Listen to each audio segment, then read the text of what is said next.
Ini ada beberapa berita yang Suara Metropolitan juga liris, yaitu dengan penyitaan 111,6 kg sabu dan 134.195 butir ekstasi. Nah, itu jadi, gimana Mbak? Pertama sekali saya mengapresiasi, memberikan dukungan sebesar-besarnya, setinggi-tingginya kepada Polda Sumsel khususnya sesuai dengan tema, kepada Polda Sumsel, wabil khusus juga kepada jajaran Direktorat Reserse Narkoba Polda Sumsel sejajaran yang telah bekerja luar biasa sehingga melakukan penangkapan yang kita kutip dari Bapak Kapolda menyampaikan ini 2023 tangkapan terbesar ya Prof ya. Dari 2020 sampai 2023 itu tangkapan terbesar. Rilis dari Pak Kapolda menyampaikan 10% hasil. Artinya kalau dikalikan luar biasa sekali.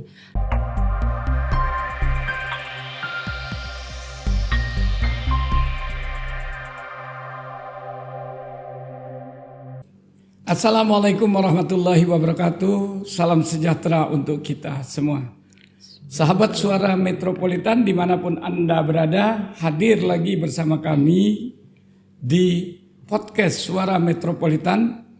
Berita akurat terpercaya, fakta berbicara, bukti menjadi dalil, inspirasi daerah untuk Indonesia. Sahabat Suara Metropolitan, pada saat ini di studio kita telah hadir seorang wanita yang cantik jelita, mempesona, namun peduli dengan nasib anak bangsa. Kita sapa dulu.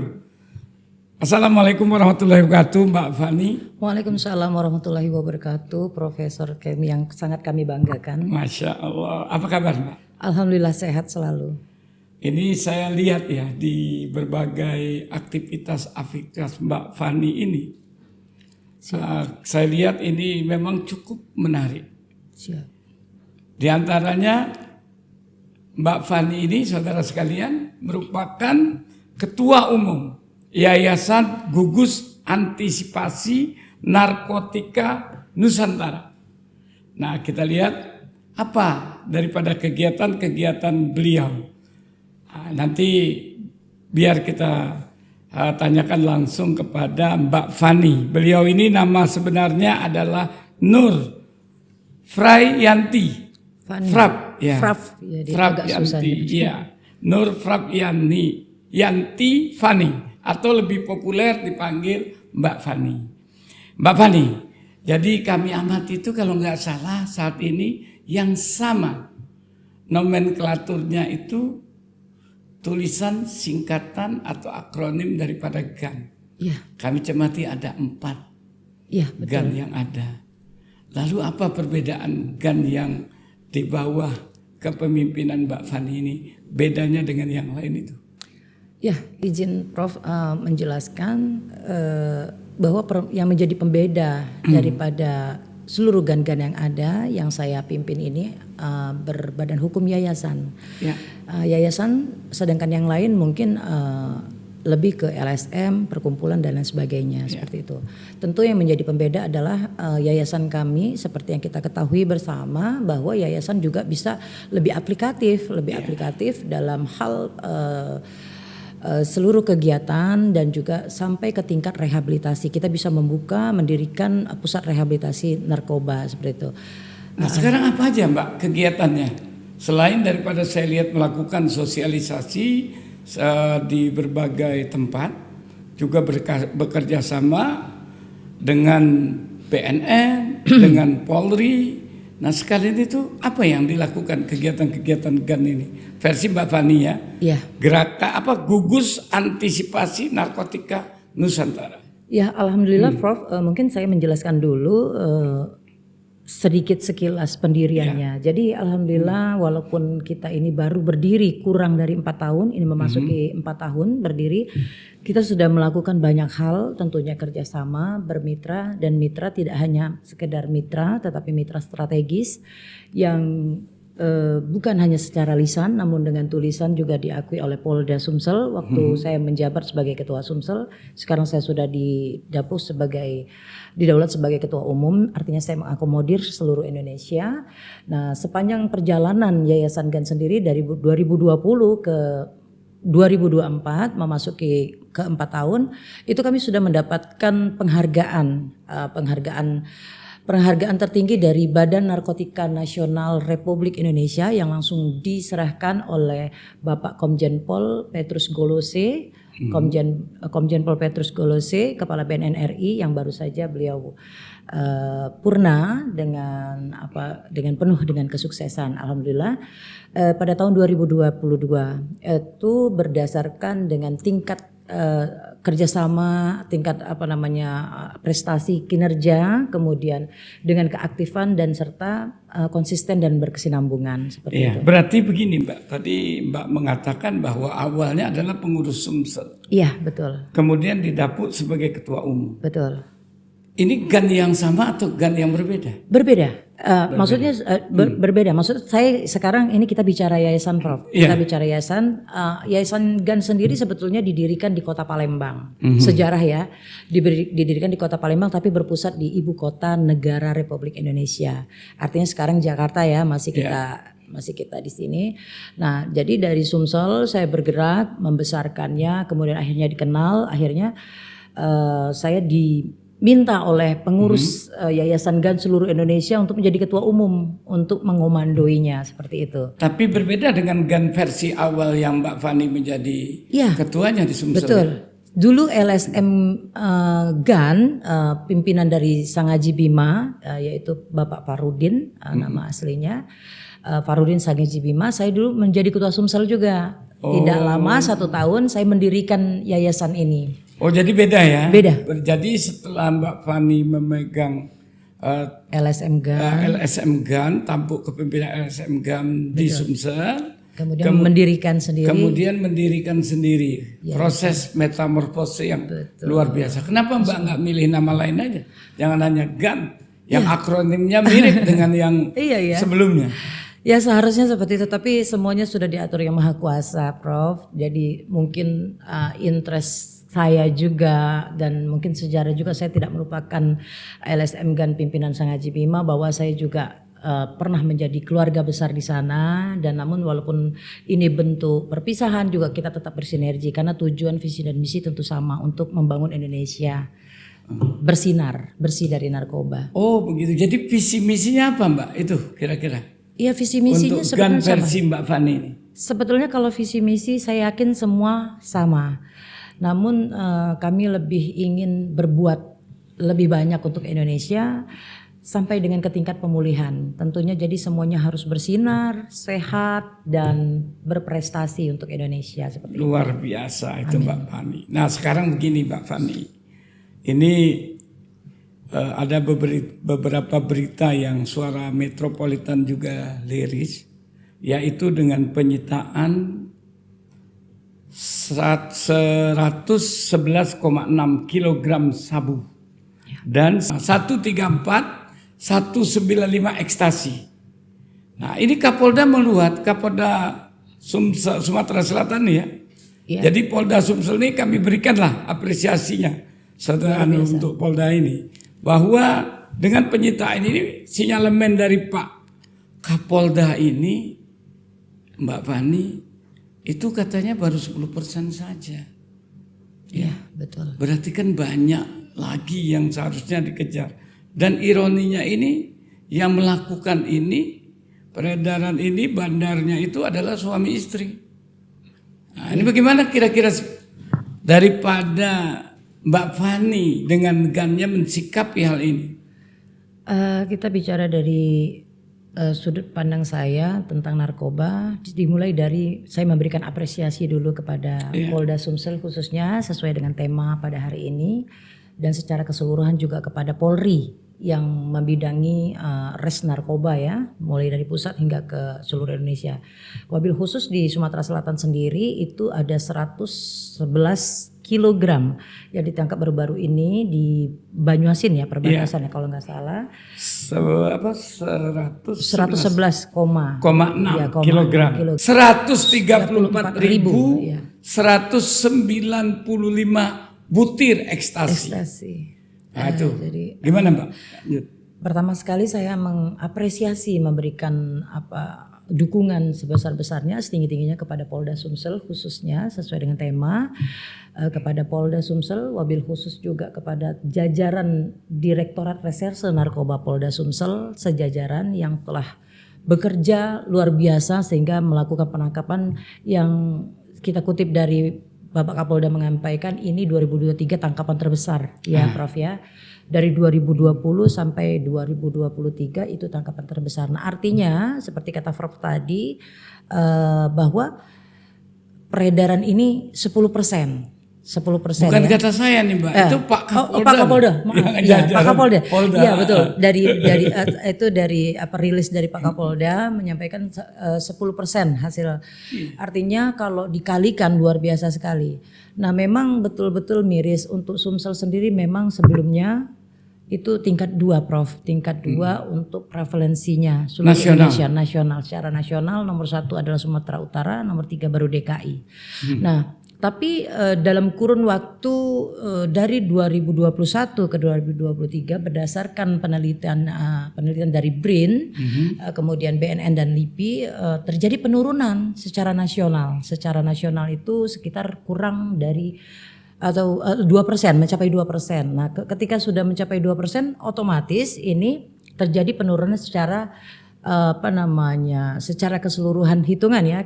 Saya bukan yang berkompeten untuk menyampaikan ini, tapi saya mengutip dari bahasa yang disampaikan oleh BNN dari Bapak Kepala BNN Provinsi Sumatera Selatan, juga berdasarkan hasil penelitian dari BRIN seperti itu Prof. Nah jadi menurut saya, tangkapan saya ini sudah sangat luar biasa. Polda Sumsel telah menghasilkan tangkapan sebesar 111 kilo dan berhasil menyelamatkan sekitar berapa jiwa ya? Iya, berarti kan ribuan juga. Ribuan juga. Iya, jadi kali lipat ya jadinya. Nah, tentunya saya mengucapkan selamat dan sukses kepada Polda Sumsel. Kami terus akan mendukung, kami terus akan siap bersinergi dalam bentuk apapun itu sesuai dengan porsi kami, baik itu dari sosialisasi, edukasi maupun advokasi, termasuk koordinasi juga. Koordinasi dalam arti apabila terjadi penyalahgunaan narkoba yang kami ketahui juga kami akan siap melaporkan seperti itu Prof. Mungkin. Selama ini bagaimana Mbak gerakan daripada gugus antisipasi narkotika Nusantara ini, apa yang sudah pernah dilakukan dan apa saja yang akan dilakukan? Ya, jadi ini kita cerita karena kita bertahap ya Prof ya. Jadi saya sudah mengkonsep, kemudian saya bentuk, kemudian kita realisasikan. Baru setelah realisasikan kita mulai launching mungkin bahasanya seperti itu. Kemudian baru kita implementasikan semua program yang sudah kita bentuk. Yang saya sudah lakukan memang berangkatnya dari Sumatera Selatan semuanya Prof. Termasuk program saya secara keseluruhan dari nasional itu saya adopsi atau saya teruskan sebagai pilot projectnya itu adalah Sumatera Selatan. Selalu dan seperti itu. Karena saya juga putri daerah Sumatera Selatan Prof. Ya cocok sama kami itu Mbak. Iya. Inspirasi daerah untuk Indonesia. Untuk Indonesia luar biasa. Jadi yang sudah kita lakukan adalah pertama Sumatera Selatan, mungkin saya laporkan dulu untuk supaya pengenalan kepada seluruh pemirsa suara metropolitan bahwa Sumatera Selatan sendiri pembentukan Yayasan GAN perwakilannya sudah ada di 16 kabupaten kota, yang tersisa adalah Pali yang belum kita sentuh. Insya Allah juga akan kita lengkapi. Kemudian di Indonesia ada di 29 provinsi Prof. Perwakilan provinsinya. Untuk DPC seluruh Indonesia saya belum mendapatkan laporan lagi, nanti kita akan rilis juga secara resmi.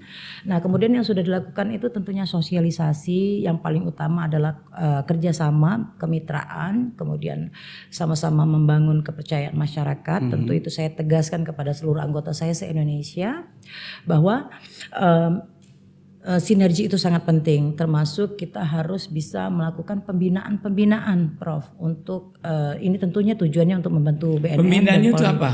Untuk anggotanya saja, anggota GAN internal dan eksternal. Oh begitu ya. Seperti apa bentuknya Pak? Ya, Pembinaannya. pembinaan itu kami untuk internal tentunya kami melakukan banyak rapat-rapat, kemudian kita juga berikan sertifikasi pelatihan, diklat dan sebagainya untuk supaya ketika melakukan sosialisasi mereka sudah memiliki ilmu atau dari sisi keilmuannya seperti itu kita isi juga Prof seperti itu.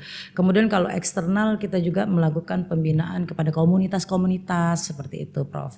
Nah kemudian dengan penyitaan sampai 111,6 kg sabu dan berapa nih 134.195 butir ekstasi. Ya.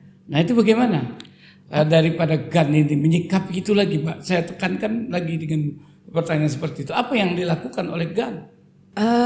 Kalau yang dilakukan GAN sebetulnya Yayasan GAN ya khususnya memang kita lebih fokus ke pembinaan, kemudian advokasi, edukasi, sosialisasi, kemudian rehabilitasi.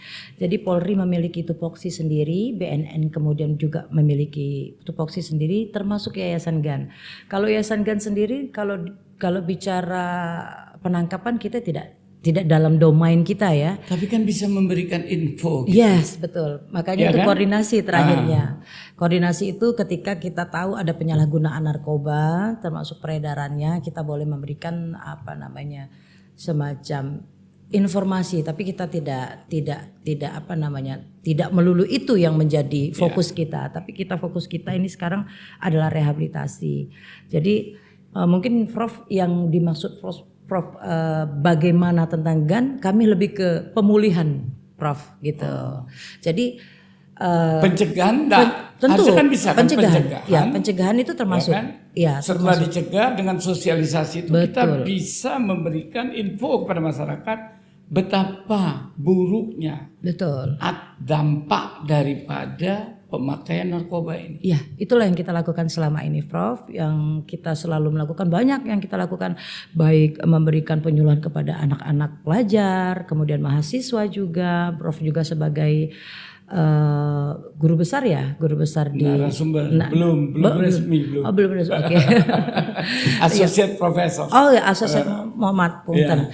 Jadi artinya banyak sebenarnya yang sudah kita lakukan seperti yang Prof juga tahu, khususnya masyarakat Sumsel. Kami sudah banyak melakukan sosialisasi ke seluruh penjuru dengan berbagai macam pola. Jadi artinya kita mengikuti pola-pola yang ada. Ketika sudah berhadapan dengan pelajar, kita melakukan polanya seperti ini. Melakukan sosialisasi penyuluhan kepada ibu-ibu, polanya seperti ini. Jadi bervariatif, Prof, seperti itu. Nah, dengan adanya penyitaan, penemuan, penangkapan yang dilakukan oleh Polda Sumsel yang menunjukkan angka yang fantastik ini dan disinyalir oleh Polda bahwa itu baru 10%. Yeah. Ini apa yang dicoba oleh GAN ini ya untuk melakukan prosesnya dalam konsep sendiri. Orang sudah tahu itu. Yeah. Bahwa pencegahan adalah dengan sosialisasi. Yeah.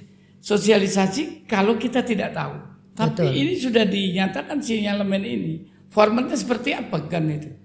Ya, kalau kita melihat dari hasil tangkapan yang 111 dan sebelum terjadi penangkapan juga kan kita sudah tahu bahwa kita ini Sumsel ini nomor 2. Walaupun terjadi secara keseluruhan grafiknya menurun.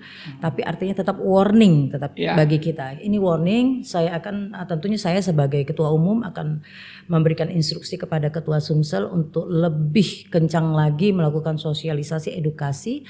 Kemudian kembali lagi seperti itu, seperti tugas dan fungsi kita yang ditetapkan oleh undang-undang, karena di undang-undang memang peran serta masyarakat, peran serta sesuai dengan tupoksinya agar kita tidak keluar dari jalur. Seperti itu. Benar. Tapi itu kan partisipasi aktif, Mbak. Iya.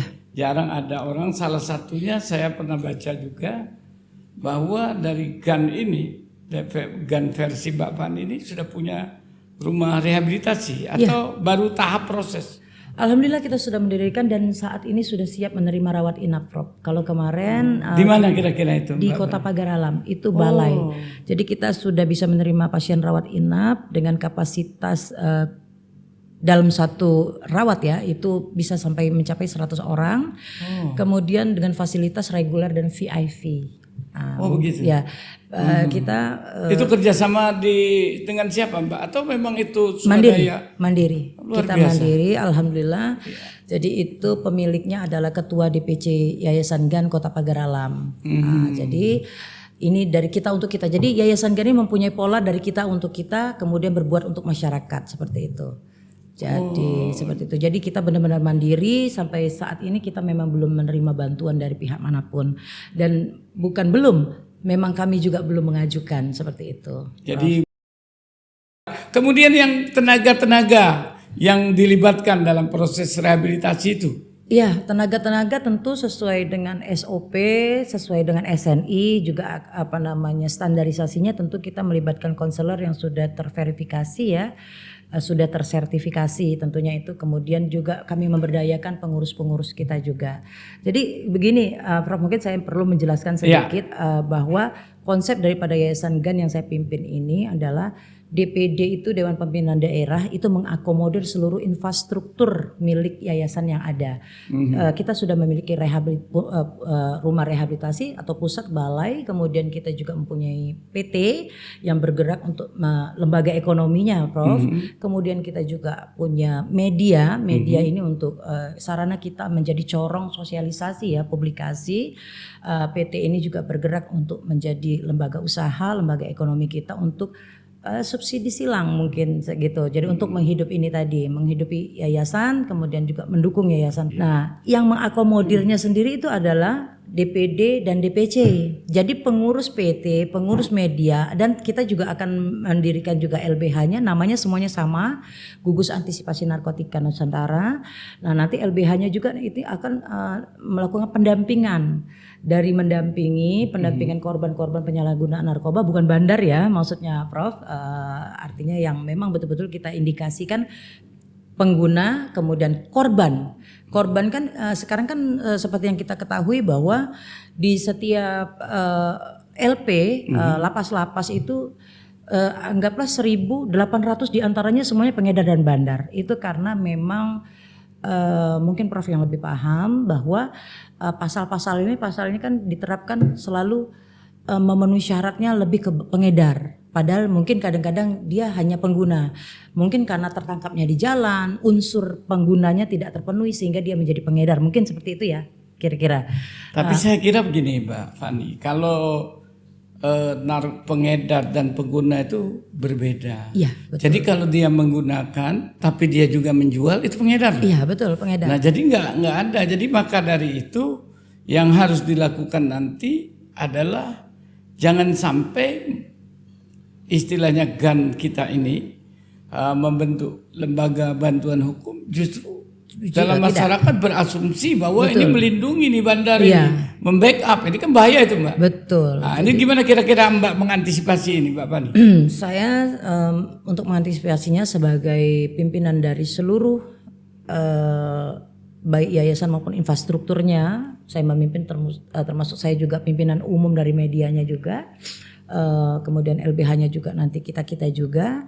Nah, artinya kita akan memonitoring secara langsung, tidak dilepas walaupun seluruh Indonesia, Prof. Jadi kita betul-betul selektif dalam menugaskan petugas-petugas kita di lapangan supaya jangan keluar dari koridor, tentunya tidak membela bandar. Nah, tetapi kan di dalam perjalanan di dalam praktek nanti kan mungkin kita lihat bagaimana case-nya, Prof gitu. Mungkin dia seperti ini Prof. Mungkin ini agak unik ya, karena ini agak kesulitan karena kadang-kadang memang ada yang dia murni pengguna tetapi unsur dari penggunanya tidak memenuhi, seperti itu. Tapi kalau nggak mungkin kan Mbak, kalau ada bukti pengadilan, pengakuan, bukti fisik. Oh itu berbeda lagi, itu berbeda lagi. Nah kalau misalnya mereka tuh pengguna, mungkin bukan pengedar bisa. Iya. Ya kan. Tapi kalau pengguna itu bukan pencandu, tetaplah itu mengarah kepada bentuk pencandu. Iya. Nah sekarang Mbak Fani mengatakan bahwa ini di seluruh Indonesia sudah ada pengurusnya. Iya. Di mana aja pengurus-pengurus yang seluruh Indonesia. Untuk yayasannya ya, mulai dari DKI, kemudian kita bicara dari pulau saja ya, saya jadi lebih ringkas menjelaskannya. Dari kalau untuk Pulau Sumatera sudah ada di Sumatera Selatan, Lampung, Jambi, kemudian Bengkulu, kemudian Sumatera Utara dan Riau. Itu untuk Pulau Sumatera. Untuk Pulau Bali kita baru mandat. Kemudian untuk di Pulau Jawa itu sudah terpenuhi semua. DKI tentunya sebagai pusat berkedudukan, kemudian Jawa Timur, Jawa Tengah, Jawa Barat itu sudah ada. Jogja belum? Sudah ada juga. Bahkan kita akan peresmian ini. Biasa, ya. Peresmian nanti pusat rehabilitasi kita juga sudah ada di sana, Prof. Di Jogja. Jadi di Gunung Kidul itu pesantren, ya dia berbasis religius ya, lebih kerohanian. Nah, jadi nanti habis pemilu kita akan resmikan juga, sudah siap. Luar biasa. Nah, kemudian untuk di Pulau Kalimantan, Kalimantan Timur, Kalimantan Selatan, Kalimantan Tengah, kemudian Kalimantan Barat. Pulau Sulawesi sendiri, Sulawesi Barat, Sulawesi Selatan, Sulawesi Utara masih mandat. Nah, kemudian Papuanya, Provinsi Papua, kemudian Papua Barat sudah ada gitu. Terus kemudian Aceh kita mandat. Jadi kita masih mandat dan yang ini. Pokoknya semuanya sudah tersentuh kecuali Pulau Nusa Tenggara Barat, Nusa Tenggara Timur seperti itu. Jadi mungkin saya perlu lihat data. Nah sekarang kembali lagi luar biasa Mbak, kami para pemirsa podcast Suara Metropolitan dimanapun Anda berada. Di sini kita lihat bagaimana Mbak Fani menjelaskan tentang peran serta daripada GAN, Yayasan GAN yang dipimpin beliau ini. Salah satunya adalah satu yang menarik bagi kita adanya pusat rehabilitasi yang telah didirikan. Sudah mulai operasional sudah, ya? Sudah kita sudah. Oke. Jadi sudah siap menerima. Terima kasih ini Mbak Fani. Sebelum mengakhiri daripada bincang kita hari ini, kami mohon Mbak Fani mungkin ada closing statement dalam mensikapi penyitaan atau penangkapan yang dilakukan oleh Polda Sumsel ini. Ya, jadi untuk closing statementnya, pertama-tama saya mengucapkan selamat dan sukses kepada Bapak Kapolda Sumatera Selatan, wabil khusus untuk Direktorat Reserse Narkoba Polda Sumsel, sejajaran sesumsel ya maksudnya. Tetap bekerja keras, tetap semangat, dan kami siap mendukung dalam hal apapun yang dibutuhkan. Terima kasih. Seperti itu, Prof. Oke, terima kasih Mbak Fani. Saudara, sahabat Suara Metropolitan, demikian bincang kami dengan Ketua Umum Yayasan Gugus Antisipasi Narkotika Nusantara, Mbak Fani. Cukup sampai di sini, kurang lebih mohon maaf. Berita akurat terpercaya, fakta berbicara, bukti menjadi dalil. Inspirasi daerah untuk Indonesia. Assalamualaikum warahmatullahi wabarakatuh. Oke Mbak, terima kasih. Terima kasih Prof.